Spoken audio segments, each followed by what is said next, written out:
Mait Nõmme Eesti meistri FC Floraga mäng on läbi, kahjuks tuli 0-1 kaotus, väga võistluslik mäng, mida mängu järel esimesena ütles. Seda, et natuke kahju, et meil esimesel poolajal juurde panemata piisavalt, et oleks suutnud ära kasutada seda, et nad olid üks vähemuses ja neil oli tegelikult kaitsetaga tsooni, kuhu mängida palli, aga miskipärast me ei mänginud seda ja ma arvan, et sinna see mäng tegelikult läks ka, et oleks pidanud esimesel poolajal ära kasutama võimaluse. Flora alustas väga tugeva survega ja esimesed 10 minutit oli, tõsine turm tuli peale, aga siis tuli see Bedõki punane kaart, et räägi, mis seal täpsemalt nagu oli. Seal oli niimoodi, et meie karistuslöök,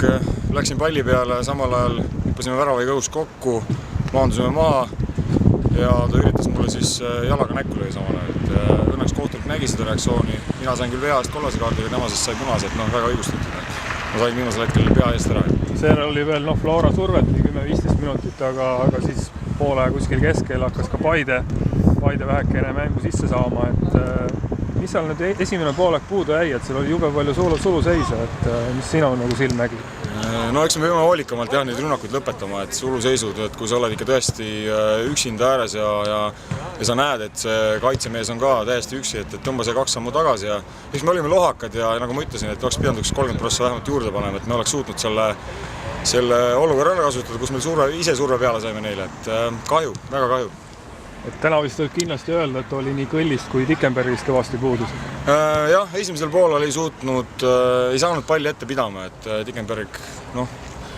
eks ta suudab ees palli hoida ja loodame, et siis juba järgmine mäng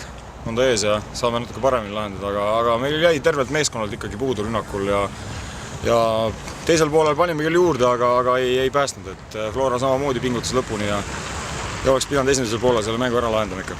Nüüd on laupäeval Tammekaga väga tähtis mäng ees, et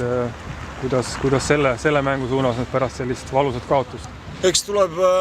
Norgu ei tohi laskuda ja samamoodi edasi, et pingutame, tuleb esimesel poolel ka ikka täiega panna, et see Flora surve oli teada, et nad tulevad kõvasti peale ja meil oligi eesmärk saada lihtsalt palli eest ära, kaitsest tagant ette ära ja pärast oli juba mäng võrdsem, et Tammekaga ma arvan, tuleb minna isuga peale, täpselt nagu Nõmme Kalju vastu ja ma arvan, et me suudame oma variandid saada ja realiseerime ära ka need. Aitäh!